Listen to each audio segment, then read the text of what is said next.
think everything is up for evaluation. It's, certainly early in the season, and we're still, trying to put what we consider the best combinations out there. And so, I wouldn't say that, we're at a point where we feel like, all 22 positions are, etched in stone. And there are still competitive battles for positions, and in particular, I think the offensive line is one where we're going to continue to evaluate as we go from week to week. That's Brian Kelly this morning on the SEC Media Teleconference, talking about the offensive line specifically, as he basically said, look, the offensive line is up for competition just like every other spot is up for competition. The line that we saw on Sunday night was Will Campbell, Miles Frazier, Garrett Dellinger, Anthony Bradford, and Cam Wire.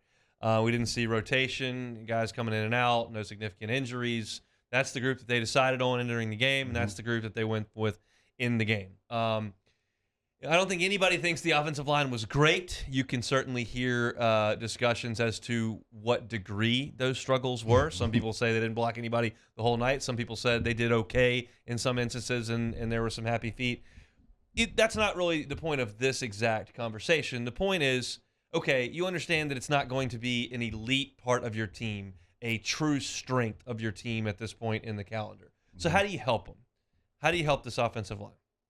Yeah, I mean, there's a bunch of different ways. I think obviously we talked about the tempo earlier, keeping the defense kind of worn down a little bit. I think also, getting Jayden on the edge. I think that's something that I think you're going to see. I thought Florida State did creative ways rather than just naturally just rolling out. They were doing some misdirection stuff to get the defense going one way and rolling the quarterback the other way. So I think there's a bunch of different things. Obviously, they would love to get a run game. I think that's every offensive lineman's dream, is to be able to just fire off the ball and get going that way. So I think they're going to mix and match some things. I think the right tackle position is probably the one, and obviously center too. Two concerns. You definitely don't want to be having any more snap issues going forward, and I think the right tackle, I think they can move around some stuff there. So there's some little things they can do. It's just so early on in the season. I think everyone's still kind of learning this roster, learning this staff, and the coaches are still trying to find ways to what gives the players the best situations to make plays. I really try to stay in my depth on X's and O's, so I'm not going to try to go too far into that. But it was obvious, even to the novice like me, in the first half of the game, Florida State was moving Jordan Travis around, and LSU was not moving Jayden Daniels very much. That much was obvious, and I think you can put a little bit more of that in. I don't know how well Jayden Daniels throws on the move. I think what you hear is that if you move the quarterback and kind of cut that field in half, makes your progressions and your reads a little bit easier. And for Jayden, he's capable of taking off and running if there's nothing quite there, and he can make guys miss. He's not just straight line fast. He's got that shiftiness and ability. So that's something I think they've got to do to help the offensive line as well. So as far as options go, you're talking about right tackle. We know that Anthony Bradford has worked at right tackle. We know that they can put Tremont Shorts in there at right guard. We know that they think a lot of Emory Jones at this point. So my point to open the show, I'm not suggesting that you just give up on the year and just try to develop. So I'm not saying, hey, just put Emory Jones in there. He sounds good. He'll be good in 3 years. That's not where I am. That's not the point. It's a different conversation than it is that with Malik Neighbors at punt returner. So do you feel like Tremont Shorts, Emory Jones, Cardell Thomas, any of these guys may get an extended look, whether that's in practice this week or whether that's against Southern? Yeah, I think they have to. I think at this point, especially kind of looking how they played in that first half, and a lot of times, not really having that confidence that you would have. It seemed like, a lot of similarities to last year where you got certain guys playing out of position, and when the bullets are flying at full speed, it's really, really difficult to try to develop and adjust on the fly. So I think they're going to continue to kind of give some guys some of their opportunities. Not sure if they love Cardell Thomas. I don't know how much he's going to be playing, but I definitely want to see Emory Jones. That's a guy that I think can definitely come in here, whether at tech guard or at tackle. That I want to see what they can have. It's not like you got All-American sitting at right tackle and you wouldn't dare take that guy out of the game. I think, there's reps to be had, and I think Emory's a guy that I want to see, what he can do if he gets those opportunities. You look at the running game, Noah Cain, 7 carries for 23 yards. That's 3.3 yards per carry. Armani Goodwin, 5 carries, 15 yards, right at 3 yards per carry.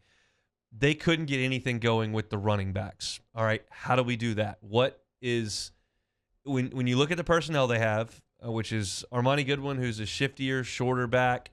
You got Noah Cain, who's a bigger, more physical downhill back, and you've got John Emery, who probably has a little bit more of a hybrid skill set than the other two. once he returns. What should the running game look like when you understand what the personnel is in the backfield and what the personnel is on the offensive line? Yeah, I think it's going to be a delicate dance, I think, because, when you start the season the way you do, I think the run game is going to be something that they're going to have to figure out, because now, without that being said, you're going to have to figure out, okay, how we're going to pick the tight ends in this offense, because that's something that those guys probably don't do well either with the offensive line. And then you're going to have to figure out, okay, we don't have a guy that really blocks well at the right tackle, but we got a couple guys that can run block a little bit. There's no really full balance thing. So I think, as you go, whether it's with the play calling or with the personnel, you're going to have to find, different little things that you can do to try to make this offense in more rhythm and make things easier, because that's the biggest thing I kind of watched, especially in that first half. Everything just looked so hard. Every third down looked like, man, it's going to be tough for us to get this. And it seemed like Jaden was just, not comfortable back there. So they're going to have to find some things. I think Southern will be a great opportunity to do that, give some different guys some opportunities to mix and match and do some things and try to get some confidence, because it's going to be a big step up in competition after this week. If you just look at the stat sheet and you go, oh, man, LSU ran it 30 times, 4.5 yards per carry, ran for 139 yards, like that's pretty good running. And then you dive back deeper into it and you look at, oh, well, if you just count the running backs, LSU ran it 13 times for 39 yards. I mean, that's what the running backs gave you. That's just making it too difficult. And I realize that the strength of this offense is in the wide receiver game, and that you do have a quarterback who is going to account for a significant amount of your rushing yards. So just boiling it down to the running back is a little bit disingenuous, but it does help to illustrate a point that they didn't establish any sort of consistent run game. It was just a tuck and run type deal that is not going to be there every single weekend. So, I think the tempo could help you out in the run game a little bit. And maybe you decide to go real quick on second down, and if you don't pick it up, you kind of slow things down and maybe survey and give your defense a chance to rest and try to be efficient and pick things up on third down with a good play call, as opposed to just going 100 miles an hour all the time, which is what Tennessee's going to do and what Chip Kelly's going to do at Oregon and some of that. Here's the deal. They don't have the offensive line and the backs to become a dominant running team in this season. But that doesn't mean you can't be creative and strategic with your tempo and when you push what buttons. They're just going to have to coach it really well. Yeah, they definitely are. And I think last year, especially how we started the season, I thought there would be no way on God's green earth that we would have a 1,000-yard rusher, better yet, have one of the all-time rushing performers in one particular game last year. So any given week, any particular game plan, you're going against a particular team, they can scheme it up. And I think getting Emory back into this backfield, I didn't think, it would be as big of a deal going into the season. But, as we kind of saw things go on through camp, we're like, wait, where is Emory? Where is he at? I think they definitely need that guy back. Just looking at the running back room and looking at the guys that they have, I think he's going to be a huge, huge role in getting this, running game just at least respectable. You don't have to go out there and rush for 200 on everyone, but just at least have a run game that you can kind of put some guys to kind of put some attention to, and it'll open up, Jaden's legs and also open up some more play action stuff. So we'll see kind of how this thing progresses out. I'd love to see the screen game become a nice piece to what they do. I think that makes things easier on the offensive line. You've got to do it right, but you kind of let some guys go. You get out in space and you allow them to just kind of move as opposed to backing up. And I think you've got some guys that can do it. I'd love to see Armani Goodwin get out in space from the screen game and hide behind those offensive linemen running in front of him and make some guys miss. I think John Emery can do that too, and I think Noah Cain's got a spot to do that as well. So, it's just going to have to be a little bit more creative maybe than it was. And so this will be a theme. I mean, you're going to hear me say this 50 times next week, but we'll learn a lot against Mississippi State about what that offense is. Yeah. Game one, you get behind. There's a lot of things going on, maybe some prevent, a little bit of tempo. I don't know. We don't know. And we certainly won't learn it against Southern, but against Mississippi State, if they run tempo and are able to get the ground game going a little bit, and they get Booty involved a little bit more, and they go out there and they score 34 points, you'll look it up and go, okay, they didn't maybe know exactly what they were and going into Florida State, and that's okay. It's part of this whole deal.